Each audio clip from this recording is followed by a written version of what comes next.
mau nanya di luar soal exercise sih, pengen tahu Mbak kalau tentang doula itu seberapa perlu sih kita pakai doula untuk persiapan lahiran sama pas hari lahirannya gitu. Itu aja sih Mbak pengen tahu. Boleh. Izin jawab ya. Ada yang belum tahu nggak doula itu apa? Itu tuh pendamping persalinan tapi non medis ya, bukan bidan. Tugasnya untuk menemani ibu secara kontinu. Jadi sifatnya pendampingan one on one. Kenapa bukan suami aja? Jadi menurut penelitian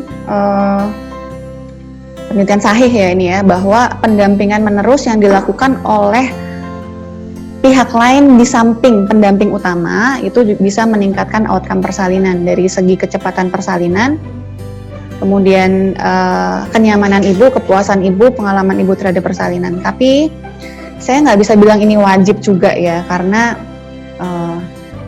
doula itu kan juga merupakan extra expense ya yang perlu dipikirkan juga. Tapi gini, saya mengandaikan doula itu ibarat babysitter.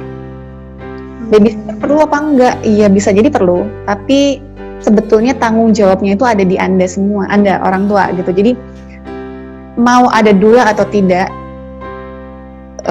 Anda harus pegang kendali penuh atas persalinan Anda. Jadi walaupun nanti ada doula, itu tuh seolah-olah Anda juga sudah menentukan apa yang rencana-rencanaan. Jadi doula tuh kayak pembantu gitu, babysitter lah ya. Babysitter tuh ibaratnya kita punya anak tuh nggak menyerahkan nih kamu aja urus semuanya, kamu yang ngedidik, kamu yang mandiin, kamu yang apa, enggak kan gitu. Tapi kita punya kendali dan kita membagikan sedikit beban pengasuhan itu ke babysitter gitu. Keuntungannya doula adalah doula profesional biasanya memang sudah terlatih ya, menyamankan ibu bersalin seperti apa, sudah terbiasa tahapan persalinan, juga sudah familiar. Jadi bisa ngasih tahu ayah apa yang harus dilakukan, karena kadang-kadang ayah juga clueless, ngapain ya, aduh istriku kesakitan tapi aku bingung mau ngapain gitu. Udah belajar tapi kadang-kadang lupa, lebih ke arah mengingatkan. Dan sebetulnya pencapaian terbaik seorang doula itu adalah ketika dia nggak ngapa-ngapain. Dia cuma pegang checklist nih.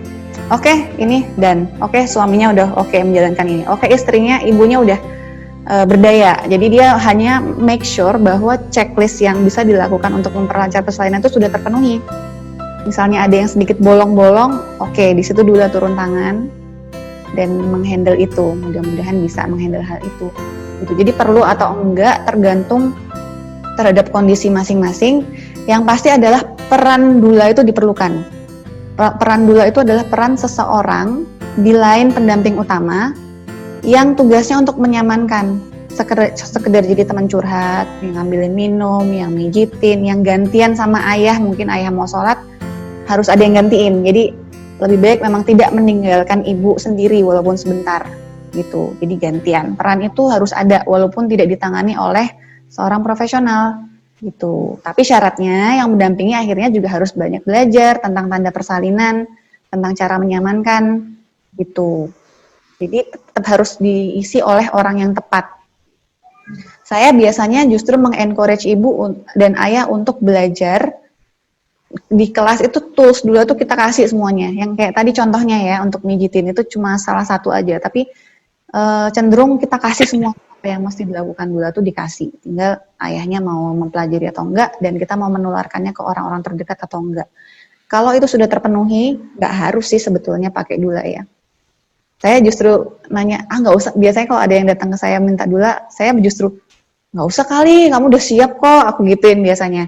Tapi biasanya beberapa ibu memang butuh banget. Contohnya yang long distance sama suaminya, kadang-kadang kerjanya di site yang nggak yakin suaminya on time nggak ya nanti datangnya gitu misalnya. Sedangkan orang-orang lain di rumah masih belum bisa diandalkan dalam hal mungkin energinya masih banyak khawatir, masih banyak takut, dan kita nggak mau membawa energi khawatir dan takut itu ke ruang persalinan. Ya udah, orang di rumah masih belum ada yang bisa diandelin, ya udah bisa pakai doula. Kemudian ada yang misalnya suaminya emang sudah sadar, tahu diri bahwa dia fear-nya masih gede banget. Saya juga pernah tuh nemenin yang suaminya akhirnya legowo, dia nggak nemenin istrinya. Jadi pada saat bukaan akhir, di mana waktu itu dokternya suruh satu orang aja stay, suaminya di luar.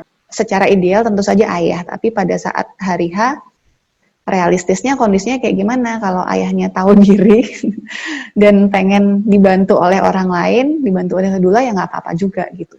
Kan karena tujuan kita, fokus kita adalah gimana tokoh utamanya atau peran utamanya ini ibu merasa nyaman gitu. Jadi kepentingan orang-orang yang lain walaupun suami sekalipun disisihkan dulu. Itu. Cukup menjawab nggak Mbak Dila? Ya, oke Mbak. Makasih banyak ya Mbak. Alhamdulillah, makasih.